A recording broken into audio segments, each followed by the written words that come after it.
வணக்கம். தமிழ் செய்தி அறிக்கைக்காக ஆர்த்தி ரவிவர்மன். முதலில் இன்றைய தலைப்புச் செய்திகள். உதயன் ஆசிரியர் தாக்கப்பட்டமையை கண்டித்து கொழும்பில் பாரிய ஆர்ப்பாட்டம். அரசு கூட்டமைப்பு பேச்சுவார்த்தையில் முறிவு ஏற்படும் சாத்தியம். ஐதேக ஆரூடம். சேனல் 4விற்கு கொழும்பில் எதிர்ப்பு. அவை இன்றைய தலைப்புச் செய்திகள். தொடர்பான விரிவான செய்திகள்.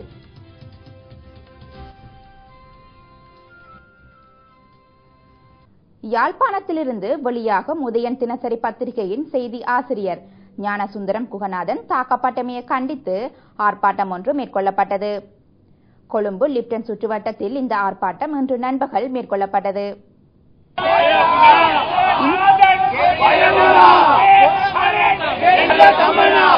இந்த ஆர்ப்பாட்டத்தில் ஊடகவியலாளர்கள், அரசியல்வாதிகள், சமூக ஆர்வலர்கள் என பலரும் கலந்து கொண்டனர். ஊடகங்களுக்கு எதிரான அடக்குமுறையை மேற்கொள்ளாதே, தகவல் சுதந்திரத்தை தடுக்காதே, ஊடக படுகொலையை நிறுத்து, பத்திரிகை ஆசிரியர்கள் மீதான அடக்குமுறையை நிறுத்து உள்ளிட்ட கோஷங்களை ஆர்ப்பாட்டக்காரர்கள் எழுப்பினர்.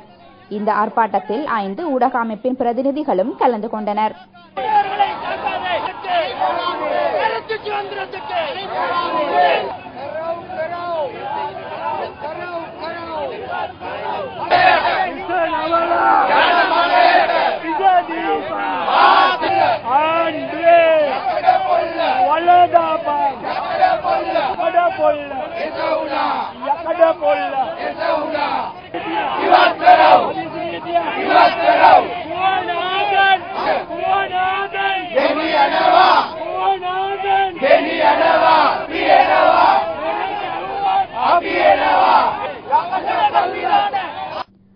யாழ் மாவட்ட பாராளுமன்ற உறுப்பினர் எண்ணிக்கையை 10லிருந்து 6ஆக குறைக்க எடுக்கப்பட்டுள்ள தீர்மானம் அரசாங்கத்திற்கும் தமிழ் தேசிய கூட்டமைப்புக்கும் இடையேயான பேச்சுவார்த்தை தோல்வியடைய காரணமாக அமையும் என ஐக்கிய தேசிய கட்சியின் பொதுச் செயலாளர் திஸ்ஸ அத்தநாயக்க தெரிவிக்கின்றார். கொழும்பில் இன்று இடம்பெற்ற ஊடகவியலாளர் சந்திப்பின் போதே அவர் இவ்வாறு தெரிவித்தார். அரசாங்கமும் இதுகுறித்து கருத்து வெளியிடுவதால் தமிழ் தேசிய கூட்டமைப்புடனான பேச்சுவார்த்தையில் பின்னடைவு ஏற்படும் என நாம் நினைக்கின்றோம். பாராளுமன்றில் தமிழ் பிரதிநிதித்துவம் குறைவடைகிறது என கூறுவது சாதாரண விடயமல்ல. வடக்கில் ஜனநாயக ரீதியாக பாராளுமன்றத்தில் மக்கள் பிரதிநிதிகளை தெரிவு செய்யும் முறையை தெற்கு மக்கள் பறித்துக் கொள்வார்கள் என வடக்கு மக்கள் நினைக்கக்கூடாது. ஜனநாயக நீரோட்டத்தில் வடக்கு மக்களின் ஜனநாயகத்தை உறுதிப்படுத்த வேண்டுமானால் முதலில் செய்ய வேண்டியது யாழ்ப்பாணத்திலிருந்து பாராளுமன்றத்திற்கு தெரிவாகும் நபர்களை குறைப்பது அல்ல, அரசியல் தீர்வு குறித்த பேச்சுவார்த்தையை உறுதிப்படுத்தி பங்கு பெற்றல் தொடர்பான நம்பிக்கையை அதிகரிக்க திட்டங்களை செயற்படுத்த வேண்டும். இதேவேளை 2010ஆம் ஆண்டு வாக்காளர் பதிவேட்டினை அடிப்படையாக கொண்டு தேர்தல் திணைக்களத்தால் வெளியிடப்பட்ட மாவட்ட பாராளுமன்ற பிரதிநிதித்துவ விபர அறிக்கையானது தெளிவுபடுத்தப்பட வேண்டும் என கூறி கஃபே அமைப்பு தேர்தல்கள் ஆணையாளர் நாயகத்திற்கு கடிதம் ஒன்றை அனுப்பி வைத்துள்ளது. கஃபே அமைப்பின் நிறைவேற்று பணிப்பாளர் கீர்த்தி தென்னகோன் தேர்தல் ஆணையாளர் நாயகமான மஹிந்த தேசப்பிரியவுக்கு இக்கடிதத்தை எழுதியுள்ளார். அண்மை காலத்தில் ஊடகங்களில் பாராளுமன்ற பிரதிநிதித்துவம் தொடர்பில் தேர்தல் வருடாந்த வாக்காளர் விபர அறிக்கையை அடிப்படையாக கொண்டு தெளிவற்ற செய்திகள் பிரசுரிக்கப்பட்டு வருவதாக அக்கடிதத்தில் சுட்டிக்காட்டப்பட்டுள்ளது. 2009ஆம் ஆண்டு வாக்காளர் பதிவேட்டின்படி யாழ் மாவட்டத்துக்கு 10 பிரதிநிதித்துவம் வழங்கப்பட்டு தற்போது 2010ஆம் ஆண்டு பதிவேட்டின்படி அதனை 6ஆக குறைத்திருப்பது பலர் மத்தியிலும் வெவ்வேறான குழப்பத்தினை ஏற்படுத்தியுள்ளது. இதுகுறித்து பல்வேறு அரசியல் கட்சிகளும் பல்வேறு ஊடக அறிக்கைகளை பார்க்கும் போது பிரதிநிதித்துவம் குறைப்புக்கான தெளிவான தகவல்கள் இல்லை என்பது கஃபே அமைப்புக்கு திட்ட தெளிவாகிறது. யாழ்ப்பாண மாவட்டத்தில் 2010ஆம் ஆண்டு வாக்காளர் பட்டியலுக்கு ஏற்ப 6 பாராளுமன்ற ஆசனங்கள் ஒதுக்கீடு செய்யப்பட்டுள்ளது.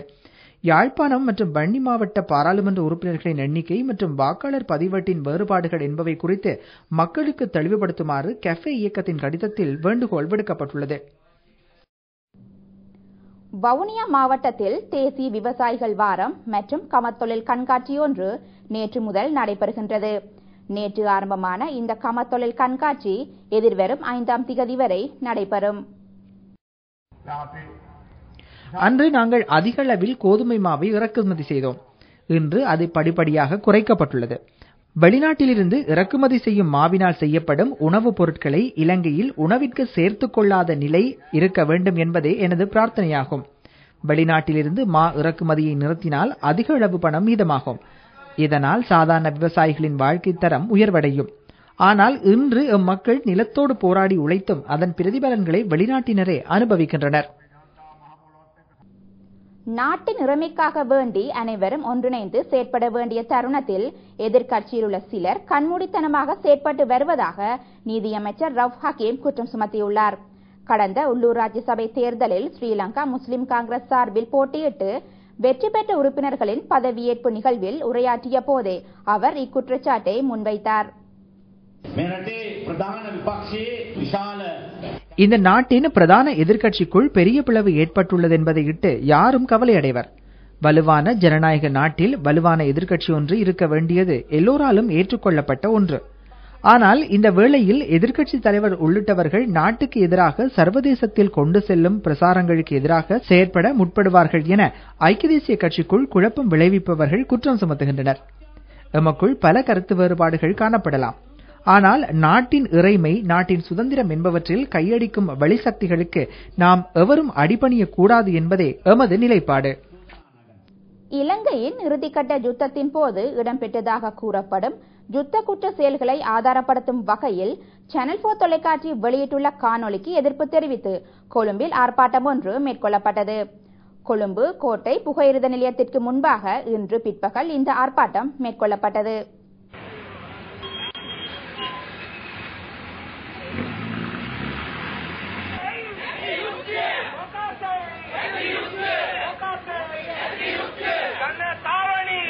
இலங்கையின் கொலைக்களங்கள் என்ற காணொளியை வெளியிட்டுள்ள சேனல் 4 தொலைக்காட்சி இலங்கை மீது சேறு பூசும் நடவடிக்கையில் ஈடுபட்டு வருவதாக ஆர்ப்பாட்டக்காரர்கள் தெரிவித்தனர். சேனல் 4 தொலைக்காட்சிக்கு எதிரான கோஷங்களை எழுப்பிய ஆர்ப்பாட்டக்காரர்கள் பதாதைகளையும் ஏந்தியிருந்தனர். ஆர்ப்பாட்டத்தின் போது சேனல் 4 தொலைக்காட்சிக்கு எதிராக கையெழுத்து பெறும் நடவடிக்கை ஒன்றையும் ஆர்ப்பாட்டக்காரர்கள் முன்னெடுத்தனர்.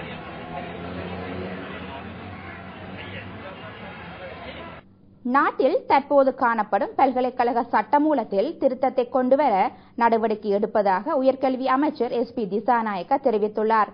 ரஜரட்டை பல்கலைக்கழகத்தில் நிர்மாணிக்கப்பட உள்ள புதிய கட்டடத்திற்கு அடிக்கல் நாட்டி வைக்கும் வைபவத்தில் உரையாற்றிய போதே அமைச்சர் இதனை கூறினார். வருடத்திற்கு வருடம் உருவாகும் உயர்ந்த மூளைகளை, அறிவாளிகளை, புத்தி உள்ளவர்களை ஒன்று சேர்த்துக் கொண்டு அவர்களுக்கு பெரிய அறிஞர்கள், நிபுணர்கள் நிலைக்கு உருவாக்க பல்கலைக்கழகத்தை அர்ப்பணித்துள்ளோம். எம்மிடம் காணப்படும் பல்கலைக்கழக சட்டமூலம் மிகவும் பழையது. 1978ஆம் ஆண்டுக்கு பின்னர் சிறு சிறு திருத்தங்கள் செய்யப்பட்டது. நாம் பேராசிரியர்கள், விரிவுரையாளர்கள் உள்ளிட்ட ஏனைய அலுவலர்களிடம் கலந்தாலோசித்து புதிய அபிவிருத்தி அடைந்த புதிய சட்டமூலம் ஒன்றிற்கு செல்ல வேண்டிய காலம் வந்துள்ளது என நான் நம்புகின்றேன். இலங்கை பாராளுமன்ற சபாநாயகர் மற்றும் பாராளுமன்ற உறுப்பினர்கள் சிறப்பு விருந்தினர்களாக இந்திய பாராளுமன்ற மக்களவையில் கலந்து கொண்டதற்கு எதிர்ப்பு தெரிவித்து அதிமுக உறுப்பினர்கள் குரல் எழுப்பியதால் நேற்று பரபரப்பு ஏற்பட்டது. எனினும் இலங்கை எம்பிக்களை மக்களவை உறுப்பினர்கள் இன்முகத்துடன் இந்தியாவிற்கு வரவேற்க வேண்டும் என்றும் மீராகுமார் கேட்டுக்கொண்டார். இதனை அடுத்து இலங்கை எம்பிக்கள் குழுவிடம் இந்தியா சார்பில் மன்னிப்பும் கோரப்பட்டது.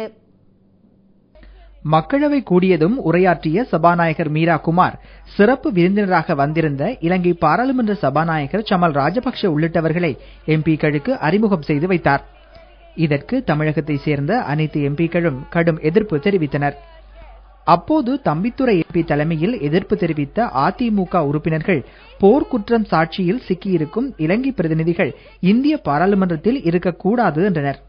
விருந்தினர்களை வரவேற்று உபசரிப்பதுதான் இந்தியர்களின் கலாச்சாரம் என்று மீராகுமார் கூறியதை அடுத்து உறுப்பினர்கள் அமைதியானதாக இந்திய ஊடகங்கள் செய்தி வெளியிட்டுள்ளன. இத்துடன் இன்றைய செய்தி அறிக்கை நிறைவடைகின்றது. வணக்கம்.